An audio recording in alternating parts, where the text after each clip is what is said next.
Hello, I'm here to show you this Hoover Junior. It's a 1346A and I think it was made in about 1971, judging by the number on the plate on the front. And I'm here to demonstrate it for you. It cost me £45 on eBay and it seems a lot of money for an old appliance, but when you think about it, this will probably outlive one of the Hoovers, you know, new Hoover or whatever that you can get now. So I'll demonstrate it for you and see how well it picks up this bit of paper that I've got on the floor. I'll just bring the camera over and I'll show you the paper. So, okay, so here's the paper on the floor, and it seems to have a good lot of bristles on the brush bar still, and the belt, even though it's the old one, it seems to work okay. I put a new belt on and I smelt burning rubber because I think the belt was a bit tight. So I thought, well, I'll put the old belt on so it saves straining the motor. Okay. Oh, and I've cleaned it as well. It's all been cleaned, polished, and took the underneath plate off and had a check under there and got all the dust out. Okay, the plug's safe as well, because that's check. Okay. That down there. Now, as I'm sure most of you lot watching are familiar with Hoovers, so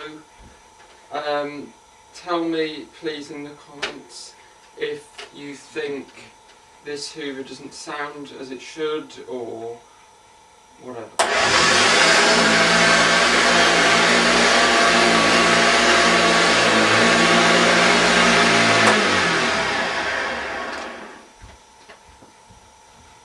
Okay, so here's a pass through the middle, and as you can see, the bit that I've just cleaned, all of the muck has been gotten up.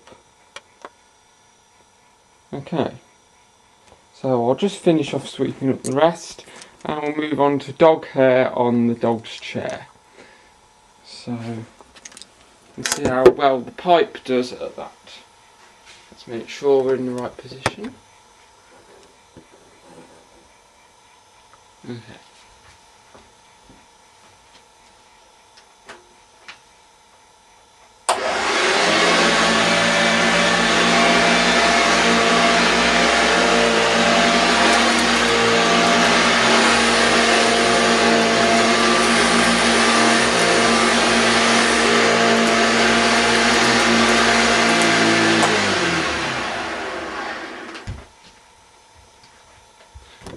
Well, you wouldn't expect such a good clean, I don't think, from a Hoover today if you only paid £45 for it.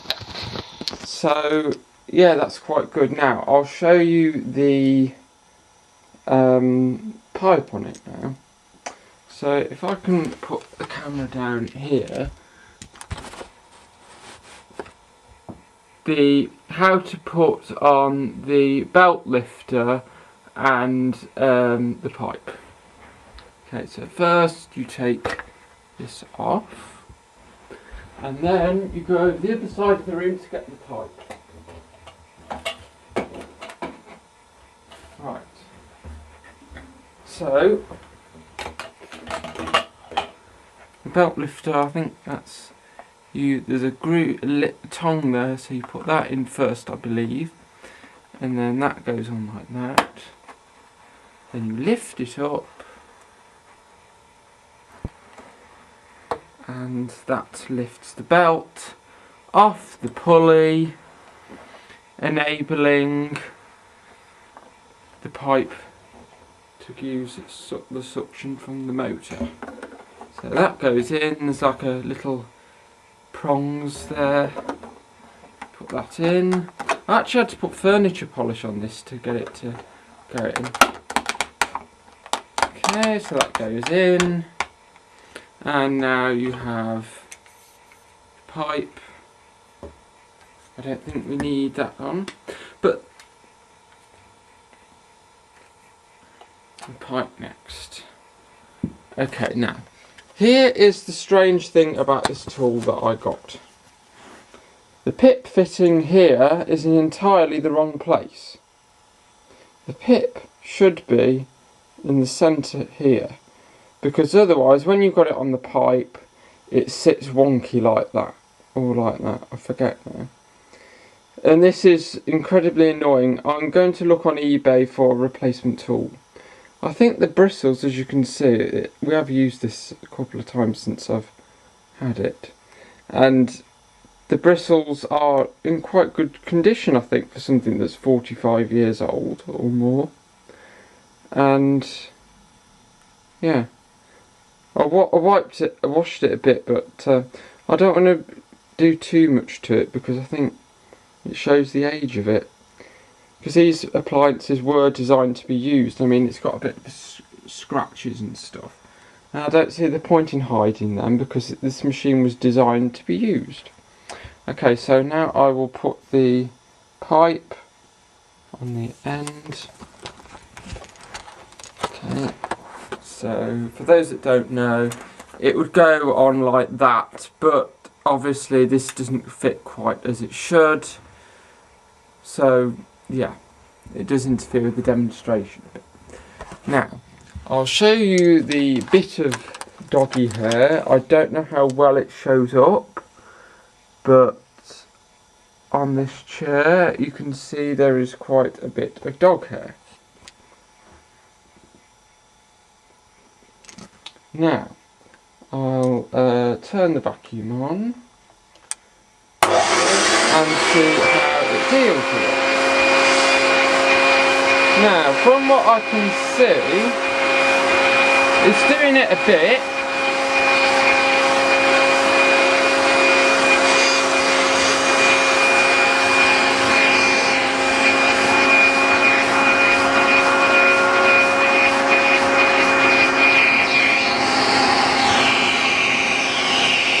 So it handles a plump. But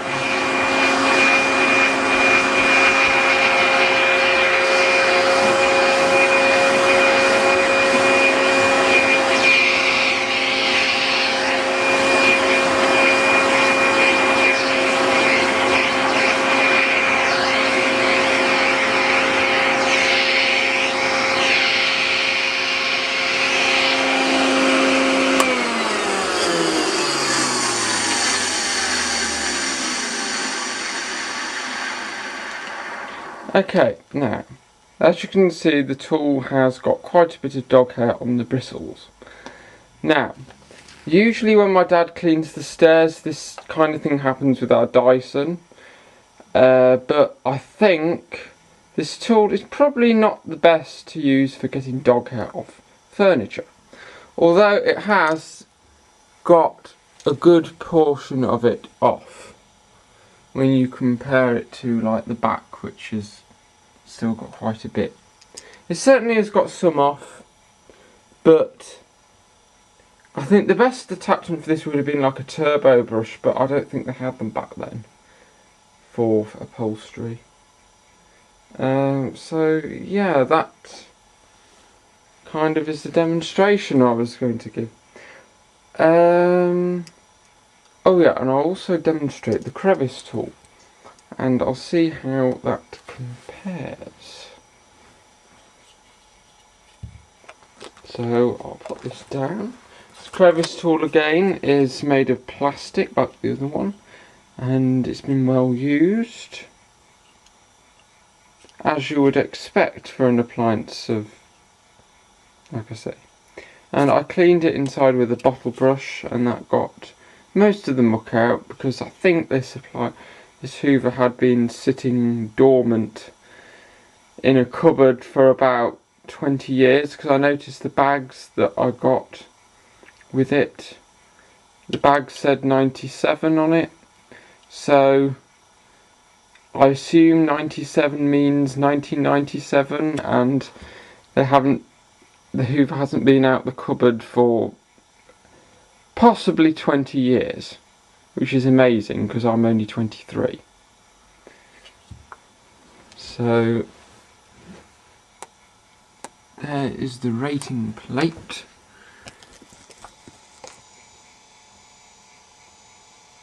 So if anybody out there can tell me whether I'm right saying it was made in 1971 or what, because I can see there's a 2 and a 1.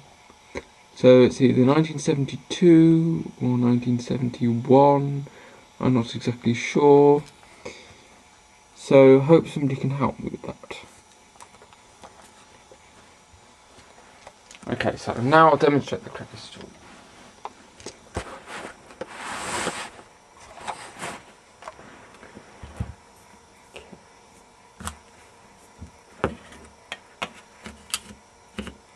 Now, where can we get some dust?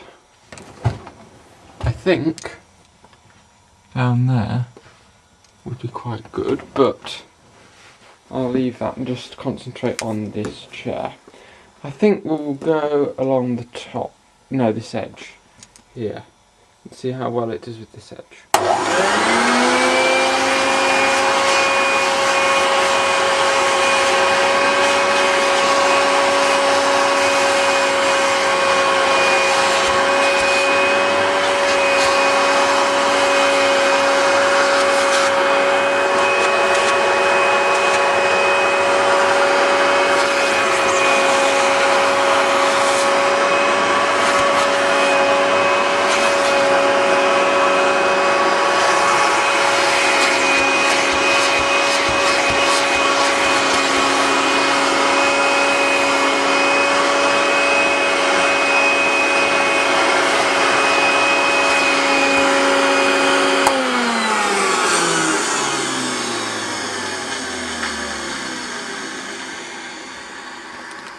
Okay, so I think that about ends today's demonstration of this Hoover Junior. So I bid you all good day, and that's that. Okay, bye.